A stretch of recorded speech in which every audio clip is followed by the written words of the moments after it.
प्रेम एक अमोलक तत्व है। प्रेम ही परमात्मा है और परमात्मा ही प्रेम है। प्रेम एक अद्भुत रसायन है। प्रेम में एकता है, सरलता है, सरसता है। प्रेम नित्य नव जीवन है। प्रेम में संकीर्णता नहीं है, विकास है। प्रेम में मंगल है। प्रेम सीधा है, परंतु उसे स्वार्थ और कुटिलता और मोह ने दुर्गम बना रखा है। प्रेम और आनंद का परस्पर संबंध है। यह प्रेम शाश्वत आनंद का प्रदाता है। इसे पाने के लिए निश्चल हृदय, स्वार्थ त्यागी होने की आवश्यकता है। प्रभु को प्रेम बंधन में बांधने के लिए उनमें मन को लगाना भी आवश्यक है। इस प्रकार निर्मल प्रेम और दिव्य आनंद की प्राप्ति ही उसमें रमण करने का सूचक है। प्रभु प्रेम में आनंद की वर्षा विरल बरसती है। जब तक प्रेमी भावनाओं के वेग में स्वयं को डुबोता चला जाता है, तब तक उसे आनंदमय रस की अनुभूति होती है। वह रसिक प्रेम के भंडार से नाता जोड़ चुका होता है। इसीलिए नित्य नवीन भावों से उसे नित्य नवीन आनंद की प्राप्ति होती है। प्रेम की अधिकारिणी केवल द्वापर युग की गोपियाँ ही नहीं, अपितु गोपी हृदय भगवान के प्रेम को पाने का अधिकारी है। भगवान श्री कृष्ण जी महाराज अर्जुन को बतलाते हैं कि जो भक्त मुझे जिस प्रकार से भजते हैं, मैं भी उन्हें उसी प्रकार से भजता हूँ। अर्थात प्रेमी की व्याकुलता पर भगवान भी प्रेमी से मिलने का कोई न कोई मार्ग खोज ही लेते हैं। श्रीमद् भागवत गीता में एक कथा का निरूपण हुआ है कि पूर्व जन्म में कर्म कांड और व्रत उपवास एवं यज्ञ आदि का अनुष्ठान करने वाली ब्राह्मण स्त्रियों को ऋषि पत्नियों के रूप में गोकुल से दूर जंगल में निवास मिला। वे ऋषि पत्नियां घरों में रहती थीं। ऋषियों के यहाँ वैदिक कर्म कांड यज्ञ आदि का अनुष्ठान दिन रात होता रहता था और वे उन्हीं स्थानों की तैयारी में लगी रहती थी। सूर्य निकलने पर प्रकाश स्वयं ही फैल जाता है। इनको श्री कृष्ण भगवान के प्रकट होने और गोपी प्रेम लीला का पता चल गया। कृष्ण की माधुरी छवि का चित्र हृदय में संजोए और उनके प्रेम में हृदय भिगोए वे दिन रात रास्ता देखती कि भगवान यदि प्रेम के वश में हैं तो अवश्य ही हमारी हार्दिक पुकार को सुनेंगे और दर्शन देंगे। ऋषि पत्नियाँ भोजन बनाती और सोचती कभी ग्वाले इधर से निकलें तो हम अपने प्रभु को भोजन खिलावें, परंतु ऋषियों के डर से घर से बाहर न निकलती कि कहीं छोटी जाति का समझकर उन्हें ऋषि डांट न लगा दें। अब वे व्यवहार रूप में तो घर में थी, परंतु उनका हृदय भगवान ने चुरा लिया था। अनन्य प्रेमी नारद जी जब जब भी ऐसी रहस्यमय लीला देखते तो उनके प्रेम का उभांगर वीणा से झंकृत उठता कि प्रभु आप चोर हैं। कैसा मीठा उलाहना है।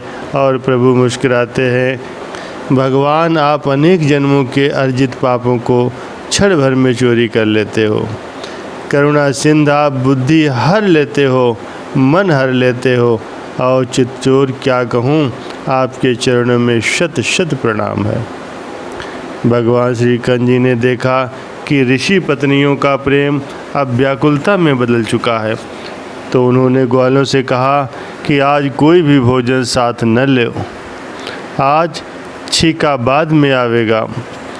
ग्वालों के सेनापति का आदेश था, अतः कन्हैया के संग सभी ग्वाले गव्वे चराने चल पड़े। दोपहर हो गई, बहुत जोरों की भूख लगी थी, तो कन्हैया से सब भोजन की मांग करने लगे। कृष्ण ने कहा, पास में ही वेद पाठी यज्ञ कर रहे हैं, जाओ उन्हें कहो कि श्याम सुंदर ने भोजन मंगाया है।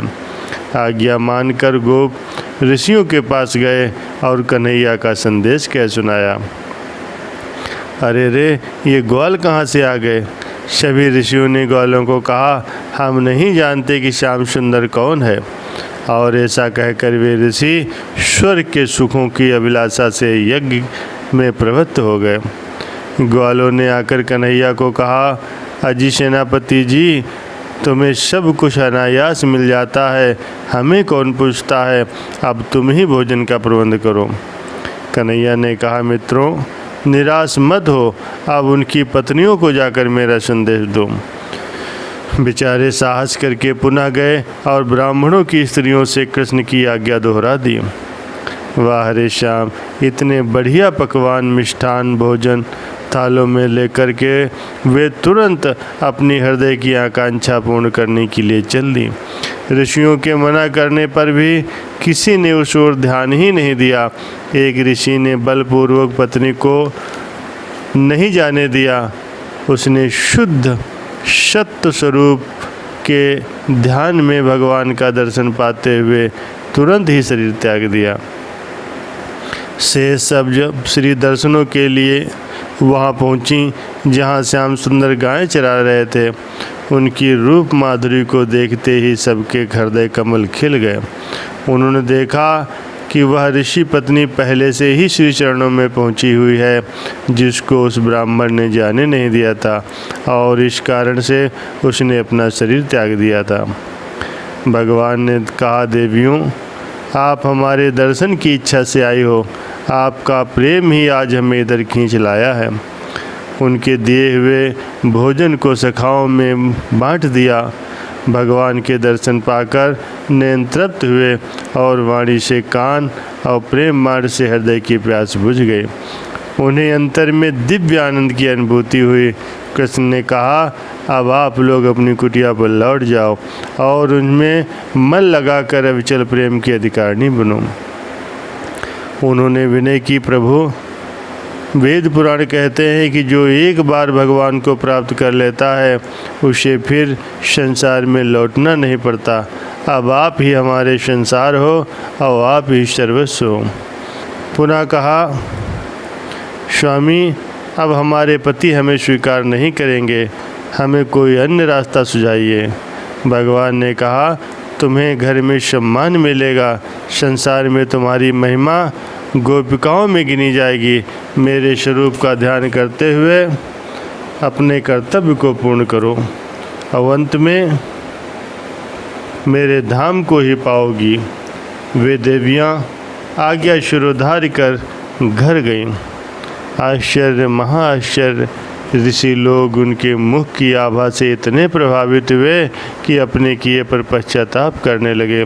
स्वयं भगवान ने हमसे अन्न मंगाया, वे हमें कृतार्थ करना चाहते थे। जिनके लिए यज्ञ किए जाते हैं वे हमारा यज्ञ संपूर्ण कराने आए थे, लेकिन हम समझ नहीं पाए। हम भगवान से विमुख हो गए, हमें धिक्कार है और हमारी स्त्रियों ने अपने जन्म को धन्य कर लिया। ये है हार्दिक प्रेम की महान संपदा जिसे भगवान ने सबके हृदय में स्थापित किया है। प्रभु प्राप्ति के लिए हृदय में व्याकुलता उत्पन्न करो, प्रभु आपके और आप उनके हो जाओगे।